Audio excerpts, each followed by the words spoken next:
Hello বন্ধুরা, সুস্বাগতম। আপনাদের সবাইকে বাঙালির রান্নাঘরে স্বাগত জানাই।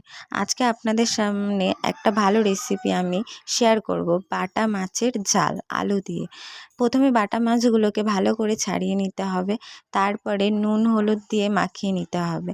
তারপরে কড়াইতে তেল গরম করে বাটা মাছগুলোকে ছেড়ে বাটা মাছগুলোকে ভেজে নিতে হবে।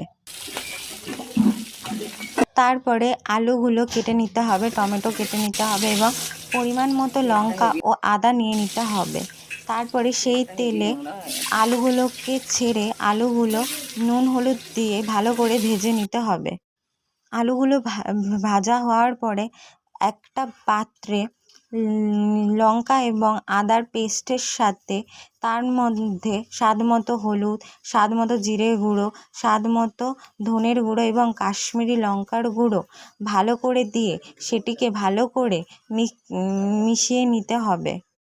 তারপরে ভেজে রাখা আলুগুলোর মধ্যে টমেটো দিয়ে সঙ্গে মশলাটা দিয়ে ভালো করে কষিয়ে নিতে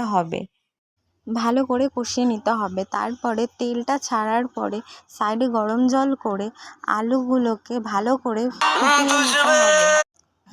করে ফুটিয়ে নিতে হবে। ফোটানোর পরে কিছুক্ষণ এটাকে হালকা আঁচে 5 মিনিটের মতো ফোটাতে হবে। তারপরে ফোটানো হয়ে গেলে ঢাকনা খুলে মাছগুলো দিয়ে তারপরে মাছগুলো শুদ্ধ 2 মিনিটের মতো রেখে দিতে হবে। তারপরে বাটা মাছ এবং মাছের ঝোল হয়ে গেলে তাতে ধনেপাতা এবং লঙ্কা দিয়ে